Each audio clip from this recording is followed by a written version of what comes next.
I observed him approaching me, and it felt as though he was gliding effortlessly. I had to pinch myself. Is that Michael? He resembled Black Jesus to me. This narrative encapsulates the King, LeBron James's recollection of his initial encounter with his idol, Michael Jordan, in a Chicago gym known as Hoops during the summer of his high school years. He characterized the experience as surreal. That was the influence the GOATs exerted, even on someone widely regarded as one of the premier players in the NBA today. Their impact transcended their accolades. The championships, victories, public persona, and reputation undoubtedly preceded them, yet it was their influence that left a profound impression, establishing them as the genuine GOATs. If not his airness, then consider Magic Johnson and his competition with Larry Bird, which added an exhilarating element to the games, or Kobe Bryant, who elevated the league with his Mamba mentality, alongside numerous other icons of the sport who have authored and re-authored the 79-year history of the league. Undeniably, the NBA has produced many legendary players who have transformed the operational dynamics of the league, leaving an enduring legacy that persists to this day. Therefore, in discussions regarding GOATs, one can be assured that the NBA community possesses a comprehensive understanding of the subject. However, what occurs when we also incorporate the WNBA? Certainly, figures such as Candace Parker, Lisa Leslie, Maya Moore, and Sue Bird merit inclusion in this category, as they have transformed the league, establishing a foundation for contemporary players to thrive, indeed to excel. Their influence? Still profound. From Parker's dominance in the league starting from her rookie season, earning both MVP and Rookie of the Year honors, to create a record that remains unbroken, to Maya Moore, who revitalized the Minnesota Lynx, securing their only 4 championships to date, the WNBA, despite being 5 decades younger than its male counterpart, has also cultivated its own set of GOATs. An additional name that will invariably appear on this list is the 6-time Olympic gold medalist, 3-time WNBA champion, the league's all-time leading scorer, and the White Mamba, with a 2-decade legacy in the WNBA, Diana Taurasi, who approached her career with a singular mindset. I never aspired to be, nor did I engage in discussions or work tirelessly every day to be the best player in the world. I simply endeavored to be the best basketball player that day. This mindset is what propelled her to become the GOAT. Their mentality, dedication, and naturally, their titles are what distinguish these players. But what if a new name emerges within this discourse? Of course, I am referring to the phenomenon from Iowa, Caitlyn Clark. Indeed, she has catalyzed a transformation in a sport that was advancing at a gradual pace, propelling it into becoming the next significant attraction in the nation. Undoubtedly, she has inspired young athletes, both male and female, across the globe to pursue their passions and maintain their self-assurance. Moreover, she possesses an array of records that underscore her exceptional talent. Notably, Dawn Staley, head coach of the South Carolina Gamecocks, altered her previous assertion of, "But it's always, did you win a championship?"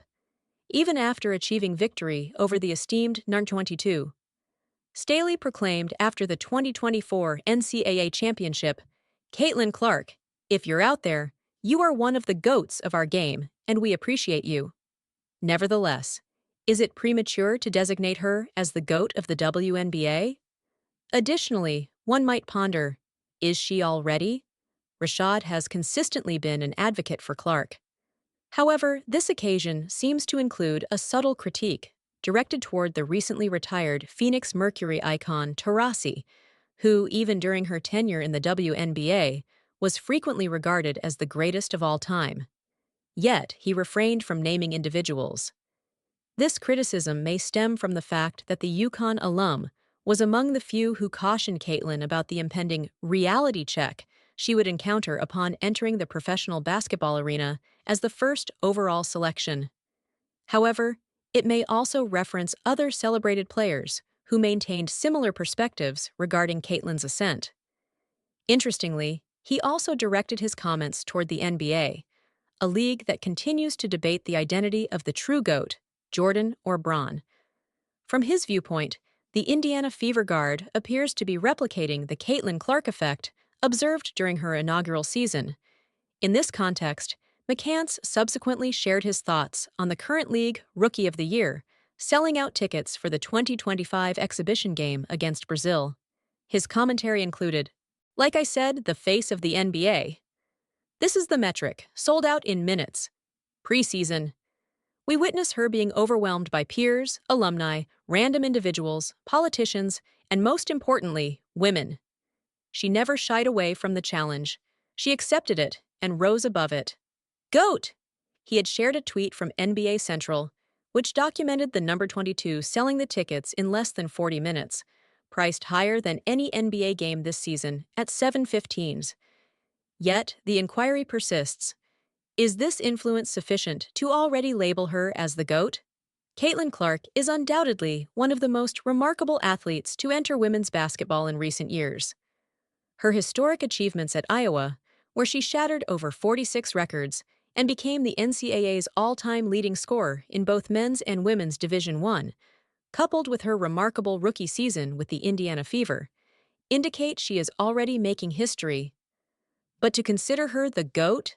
That notion is overly ambitious, and fans have promptly pointed this out.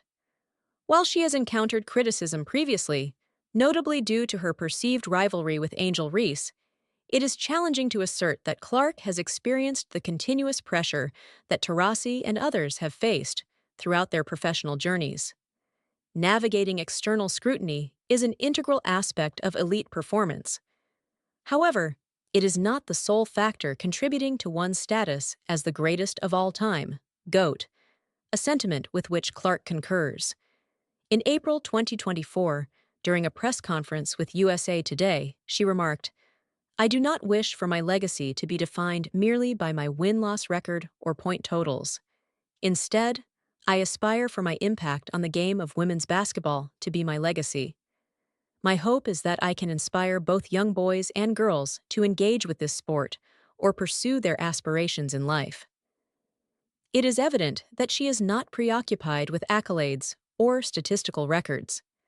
Nevertheless, McCants's pointed critiques appear to have sparked a debate among fans regarding greatness, seemingly undermining Clark's qualifications. In the 2023 NCAA Championship, Reese's team triumphed over Clark's Hawkeyes. At the conclusion of the match, Reese gestured a "you can't see me" in front of Clark while indicating her ring finger, a moment that incited considerable backlash and highlighted contrasting standards for black and white athletes.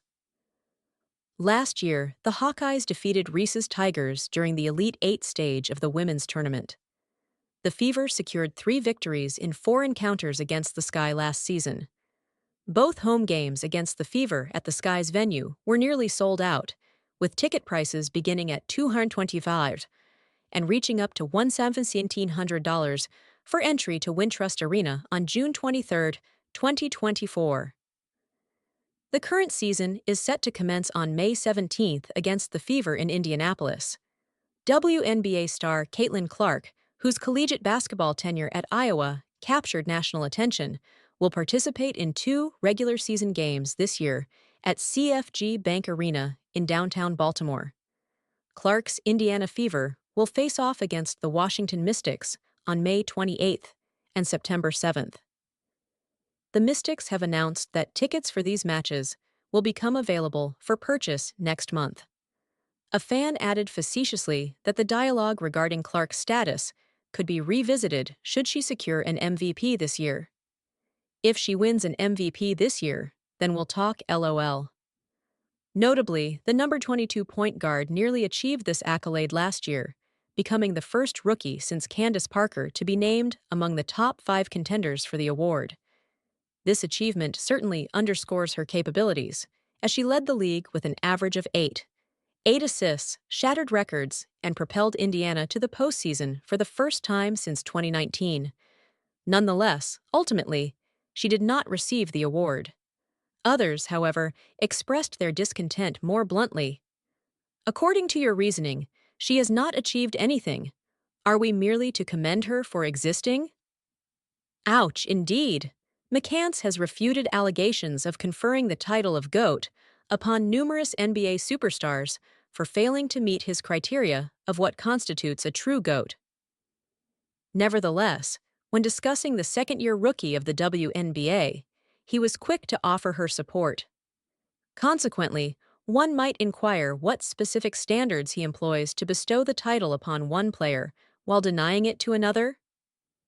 Another user on X commented, "So she is the emblem of a league in which she is not a participant? All right." While this remark did not directly target Clark, it did challenge Rashad's assertion of labeling her as the GOAT of the NBA, a league in which she does not compete. Additionally, one individual remarked, "Google, who is Rashad McCants?"